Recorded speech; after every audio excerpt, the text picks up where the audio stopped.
Friends, welcome to my channel. Don't forget to like and subscribe. It's not difficult for you, but it's nice for me, and we're starting. For the last 30 minutes, he had been watching his gorgeous wife work her way through the ballroom so that at midnight, when the ball fell, she would be as far away from her husband as possible.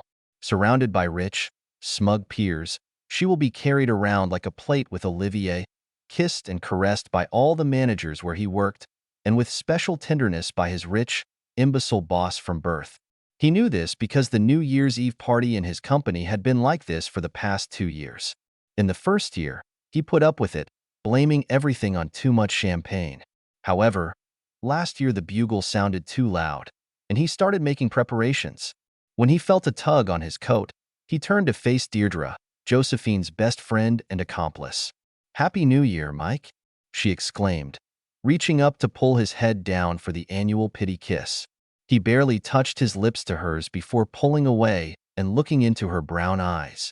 Deirdre was another socialite, a child from a trust fund, like his wife, from an even richer family than Joe's family. He expected to see the slight smirk she usually gave him, explaining that she knew what he didn't know because she was a pillar noblewoman, like his wife and his boss. Instead, he saw two new emotions: pity and worry. "Mike, don't take this so seriously. She just exchanges kisses, according to the old New Year tradition. She'll come back in a while, no worse, and show you again how much she loves you." He looked at her skeptically. Deirdre tried to calm him down. "She really loves you, you know?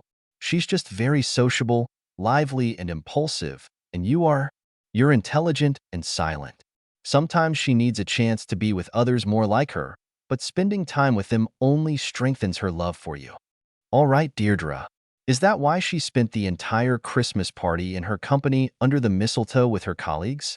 We go to her Christmas party, and she spends the night dancing and kissing with the executives of her firm, and here, at my firm's New Year's ball, she spends the whole night dancing and sucking with the executives of my firm.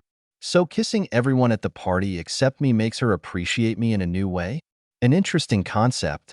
Tell me, is it another New Year's tradition to kiss George the imbecile a dozen times? Or is this just her way of showing her love for me because she knows how much I hate that bitch?" To give Deirdre her due, she had enough self-control to be embarrassed. She couldn't hold my gaze, so she turned away and tried again. "Mike, I can see how upset you are, but you have to understand." "Really, Deirdre? I think I understand.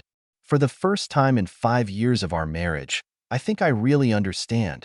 I turned my back on her, returned to our table, took out and opened a briefcase, which I put under the table, and took out a rather large, brightly wrapped package. With my back to her, I took the ring off my finger and tied it in the middle of the bow, which she had to take off to open the package. I turned to Deirdre and handed her the package. "I'm going to leave now. Please tell this to your friend when, or if, she breaks free from the grip of the men around her. Give her my congratulations on the new year, and I hope that next year she will get everything she deserves." I turned to leave, but Deirdre pulled on my arm. "Don't go away, Mike. I'll go get her. She's had too much champagne again. You have to take her home." "No, Deirdre, you don't have to. She has a room here at the hotel. She was here all day, entertaining the men while I was working. Of course, you know all this because you were here with her. She has her own car, clothes, everything she needs. I'm sure at least one of the gentlemen she's kissing right now will be more than happy to make her happy. Or maybe they all will. Don't look at me like that. You told me the same lie last year. I gave her this year to decide. She decided, and so did I. Goodbye, Deirdre. I can't help but say that it will be a relief to never see you again." As I left the ballroom, I nodded to Helen, the HR director, with whom I spent the first half of the day while my boss and his buddies helped set things up at the hotel. In fact, he was in a luxury room, which he paid for with a company credit card, and used my wife. Actually, I should have said they were in a luxury room using my wife. And I have photos and videos to prove it. Helen has one too, and the chairman of the board of directors will get it in a few minutes. After I left the ballroom, Helen and her husband walked towards the crowd of men around Josephine. Deirdre made her way through a crowd of men, many of whom persistently tried to kiss her, according to the great tradition. Several people tried to molest Helen, but they seemed to be scared off by the frown of her husband, a former American football striker. She made her way through the crowd to CEO George Burke and his companion a little earlier than Deirdre. She stopped her husband a couple of meters away from them and watched. Deirdre's confused look and the shrill cry of her name caught Joe's attention, and she broke George's embrace. She frowned at her friend's startled look. Helen smiled. Deirdre handed over a smartly wrapped gift and said something to Joe, who took the package, leaned closer, and seemed to ask Deirdre to repeat. "Mike left this for you." "He's gone, Joe. He watched you flirt and cuddle all night. And when you started kissing all these men, he gave me this package and left." Joe smiled. "Oh, you know Mike. He has these little fits when I don't pay attention to him for a few minutes. I'll come home, apologize to him, use him like a fool, and everything will be fine. He loves me. See, even when he's angry, he leaves my gift. Let's see what it is." "Joe, I don't think this is a gift," Deirdre began. But Joe was already busily untying the ribbon to open the package. When the ring fell to the ground, she paused, frowned, and asked, "What is it?" George bent down, picked it up, handed it to her, and grinned. "Isn't that your husband's wedding ring?" She stopped tearing the paper, looked at him in a puzzled way, and took the ring. She looked at Deirdre, who muttered, "I tried to tell you." Joe began to tear off the packaging of the gift and found a white gift box inside. Reassured, she smiled, shook the box, and said, "It's heavy." And she began to cut the tape on each side with her fingernail. When the tape on the third side broke, the contents of the box fell out and scattered on the floor. She squatted down to pick up the fallen glossy sheets. Others squatted and picked up the ones that slid next to them. Suddenly, everyone froze. Joe's eyes widened and she screamed, "No!" This shout attracted the attention of others, and even more people entered their circle. Deirdre's eyes widened in disbelief too. She looked up and saw the look of horror on George's face. He picked up a glossy 20 by 30 centimeters color photograph lying at his feet, pressed it against his expensive suit, and involuntarily shouted, "What the fuck, Joe?" loud enough for everyone in the vicinity to hear. Everyone looked at the photos lying everywhere and saw Joe making love to people who were not her husband. There were a lot of photos of Joe and George, as well as Joe with other executives of the firm where Mike worked, with Joe's colleagues and bosses. Faced with photographs of her love adventures, Joe fainted. She fell backwards, and only George's substituted shoe saved her head from hitting the tiled floor and a possible concussion. Deirdre knelt down next to her, lifted her head, slapped her lightly in the face, and screamed furiously, "Joe! Joe! You're okay, Joe. Talk to me, Joe. Are you okay?" While both women were lying on the floor, others began to pick up the photos and look at them. One woman turned and hit her husband with all her might as he looked down at the photo he was holding in his hands. "You're a fool. No wonder you don't have the energy left to satisfy me." He stared at her in stunned silence until she swung her purse and punched him in the right eye.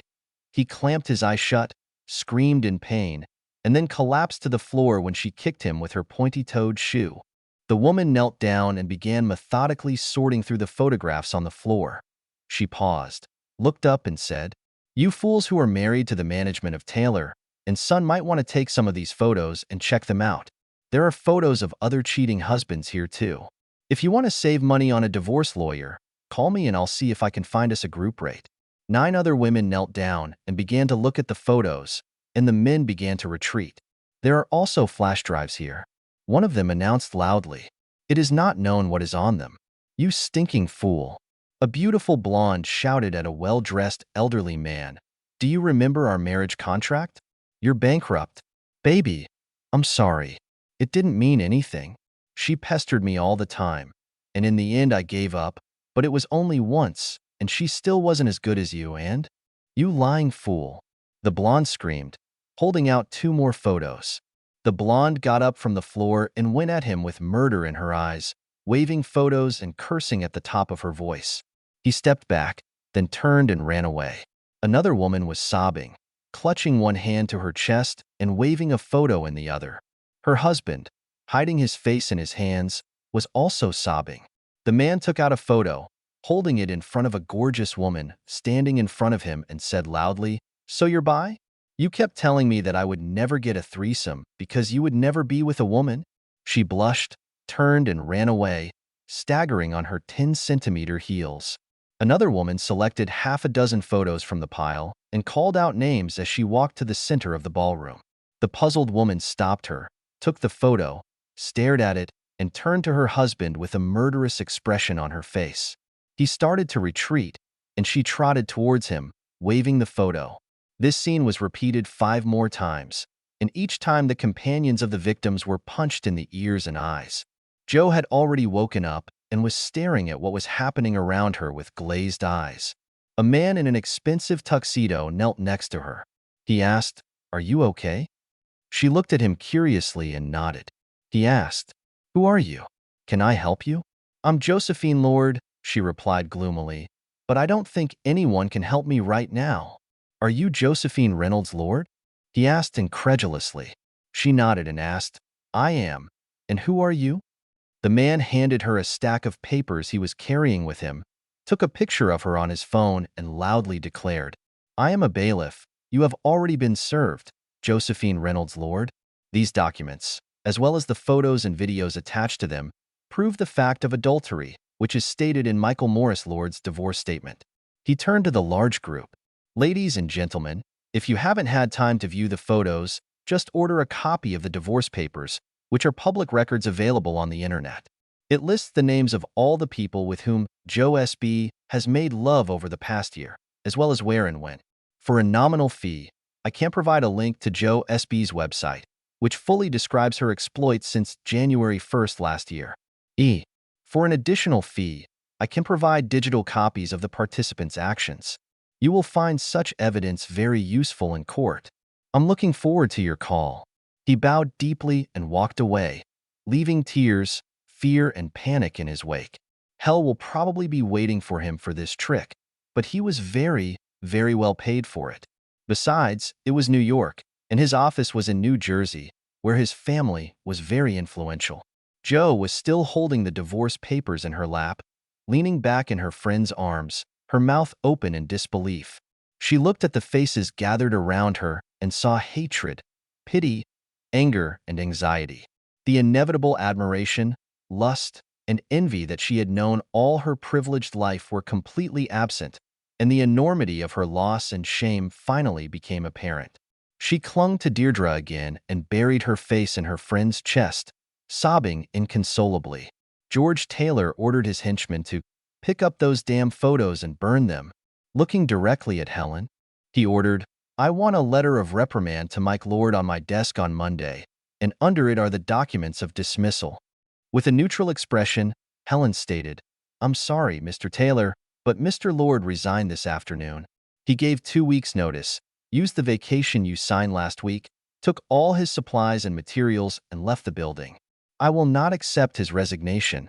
I will fire him after a reprimand. He will never work in this business again. I'm sorry again, Mr. Taylor, but before he left, he met with the chairman of the board, and your father accepted his resignation. Mr. Lord already has another job at one of the firms he consulted with. With your written permission, sir." Taylor's face was so red that listeners and viewers feared he would have a stroke while he muttered loud curses at his father and Mike Lord. Helen and her husband watched his embarrassment with glee, clasping each other's hands in delight, naturally keeping a neutral expression on their faces. Mike Lord was driving from New York in a new 4-wheel drive Chevrolet High Country Suburban with a 6.2-liter turbodiesel engine ordered over the standard configuration. He specially ordered an SUV in the fall, as soon as new models appeared, and it was delivered to him yesterday.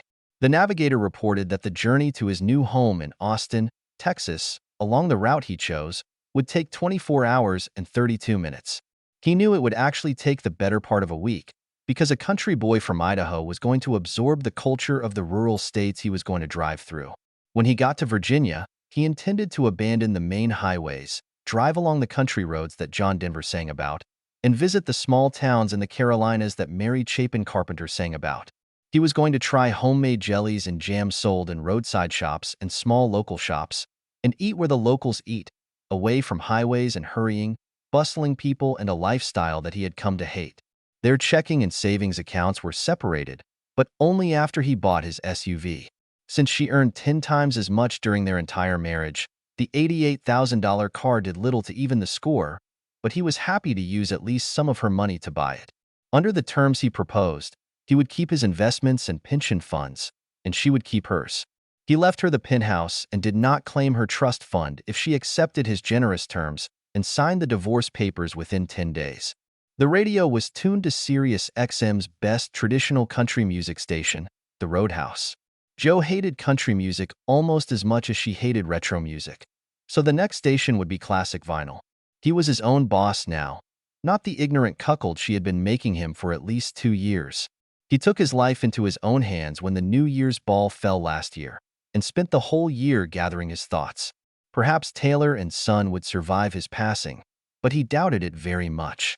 Working under George's inept leadership and stripped of the numerous design improvements and patents Mike had brought to the company over the past 5 years, he expected it to collapse within a year or two. He smiled at the thought, knowing that his work had generated more than half of the new sales and profits in the previous year, and that he had the best developments and design improvements ready to launch as soon as his new company could get started.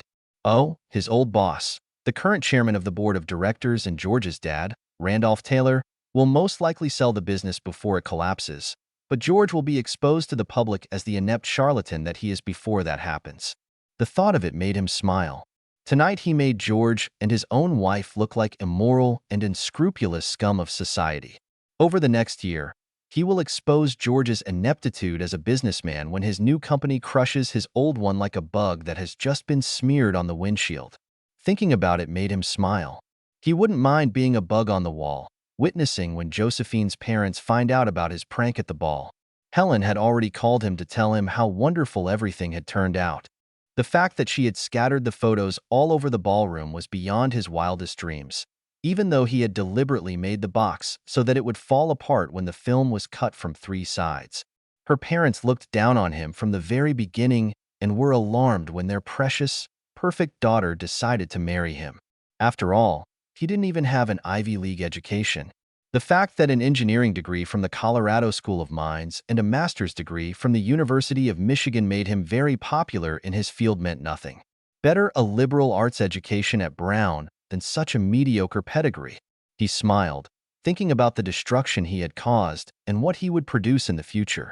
Deirdre and her husband Albert took Josephine home. As soon as they entered the house and she looked around, Jo started crying again. On the way home, she rehearsed her performance in front of Mike. She had to explain that her affairs meant nothing to her and did not harm their marriage. It was just a vacation, or an attempt to influence the decisions that concerned her and Mike to make their lives better. It sounded ridiculous even to her, and she knew Mike wouldn't buy it. In truth, he was a real stickler for marriage vows. Even talking about swapping partners or role-playing with others infuriated him. Then why did she think he'd buy the shit she was going to sell him? Deep down, she knew that her marriage had burned down, but when she entered their apartment and found that all his things were gone, she realized that she had fallen into a hole that she had dug herself. She sank to the floor, crying bitter tears and cursing her own arrogance. She didn't have a ready explanation for her actions, because she never believed that she would be caught, and if she was caught, she would convince her sweet, naive husband to forgive her. She had been successful for 3 years, and tonight he had burned her marriage and reputation to the ground. The week passed quickly for Mike. He cloned his SIM card before throwing the old one into the dirty city snow so that he could initiate contact, but no one could interrupt his journey through the Old South to his new home in Texas. The emails he set up were sent out all week. Spouse after spouse received an individual letter with an attachment, and marriage after marriage burned down. The thought of this result made Mike smile. The letter to Deirdre's husband was sent yesterday. Thinking about AL's answer made Mike smile broadly. Jo was responsible for her own actions, but Deirdre's story about the pleasure she got from her personal experience as a cheater, her friend's persuasion to share the joy by spreading her legs, really influenced Jo's decision. It was the 4th day, and back in New York, Deirdre and Jo were sitting on the couch in their apartment. Now it was their apartment, because Al kicked Deirdre out after he received an email and watched a video. It contained 5 fragments of love activity and an informative conversation with Jo, in which they described their conquests and pleasures, listed their lovers by name, periodically laughing at their ignorant husbands. Albert forwarded copies of this conversation to each of the wives of the named women, if he knew them. And he knew most of them. The fire was spreading, and Albert was smiling at the flames. George was no better off. His father fired him and disinherited him. In fact, he fired all the senior executives who were responsible for the firm being blacklisted because of their actions, and served as CEO while his new vice president of talent development and engagement, Helen, recruited top managers from around the world. Mike passed the exit onto Martin Luther King Boulevard and prepared to turn onto Cesar Chavez Street. Driving past the Austin Convention Center, he saw Lady Bird Lake on the left, crossed Congress Avenue, and drove up to the exclusive high-rise apartment provided by his new company at 70 Rainey. The rent of the apartment was paid in 6 months, which gave him time to find the house with trees and lawn that he had dreamed of so much. As soon as he gets settled, he will buy a dog and start looking for a new companion who will be reliable and who will enjoy arranging a house for him and their children. His new partners have already planned a barbecue where they will introduce him as recently divorced and promise that there will be many suitable women there. Meanwhile, in New York, the fire continued to flare up. Unmasked spouses threw others under the bus, and offended spouses shared what they knew about other offended spouses. Helen kept Mike up to date. He contemplated the ever-expanding flames of the great New York fire he had lit and smiled. The more he heard, the more glad he was that he was GDT, gone to Texas, went to Texas, and